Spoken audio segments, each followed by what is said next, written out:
अमेरिकी राष्ट्रपति Donald Trump ने अपने टैरिफ बम से ग्लोबल ऑर्डर को बदल कर रख दिया है।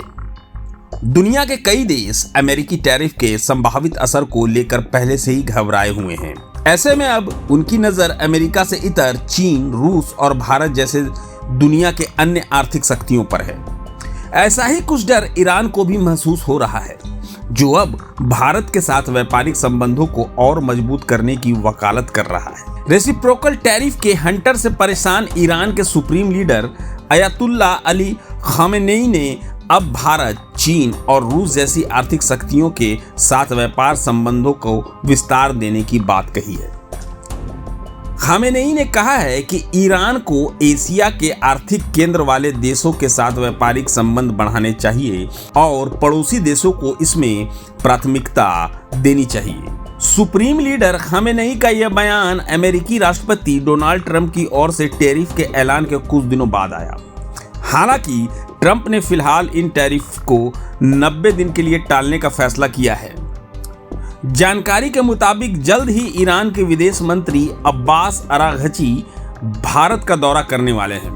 गौर करने वाली बात यह है कि खामेनेई ने एशियाई देशों का जिक्र करते हुए पाकिस्तान का नाम तक नहीं लिया। उन्होंने एक्स पर किए अपने पोस्ट में भारत के अलावा रूस और चीन के साथ संबंध मजबूत करने की वकालत की है, लेकिन पाकिस्तान का जिक्र तक नहीं किया।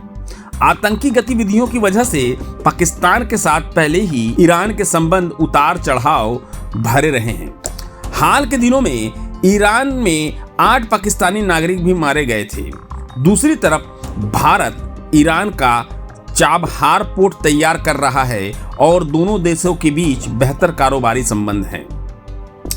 भारत और ईरान के बीच आमतौर पर द्विपक्षीय संबंध बेहतर रहे हैं। पिछले साल ईरान ने चाबहार बंदरगाह तैयार करने और 10 साल तक उसे ऑपरेट करने के लिए भारत के साथ करार किया था। हालांकि कश्मीर और भारत के अल्पसंख्यकों को लेकर ईरान की ओर से आने वाले बयान दोनों देशों के बीच तनाव की वजह बनते रहे हैं। इनमें खामेनेई सबसे बड़ा नाम है, जो लगातार कश्मीर को लेकर जहर उगलता रहा है। पिछले साल खामेनेई ने भारत पर आरोप लगाते हुए कहा था कि भारत में मुसलमान सुरक्षित नहीं हैं। उन्होंने कहा था कि अगर गाजा, भारत, म्यांमार जैसी जगहों पर मुसलमानों के उत्पीड़न के बारे में हमें नहीं पता, हम खुद को मुसलमान नहीं कह सकते। इसके बाद भारत की ओर से भी खामेनेई के बयान की कड़ी निंदा की गई थी और कहा गया था कि भारत ऐसे बयान को कभी भी बर्दाश्त नहीं करेगा। भारत ईरान के कच्चे तेल का बड़ा उपभोक्ता था और अपनी जरूरतों का 85% हिस्सा बाहर से आयात करता है। देश में कच्चे तेल का एक हिस्सा ईरान से भी आता था। हाल के वर्षों में अमेरिकी प्रतिबंधों की वजह से ईरान के क्रूड ऑयल का इंपोर्ट बंद हो चुका है और अब रूस से सबसे ज्यादा तेल सप्लाई होता है। ईरान की कोशिश है कि एक बार फिर भारत वहां से कच्चे तेल का आयात शुरू करे।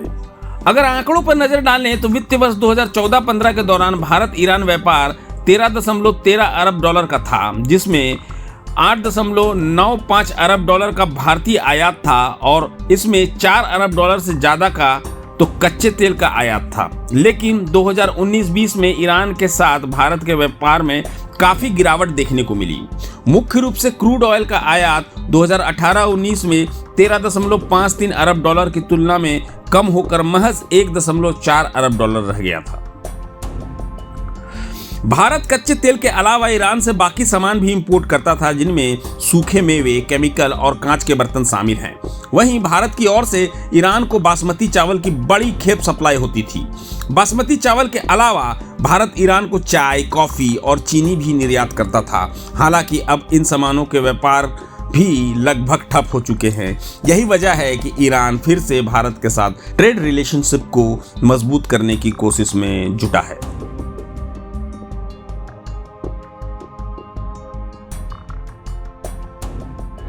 प्रभातखबर.com, विश्वास वही, रफ्तार नहीं।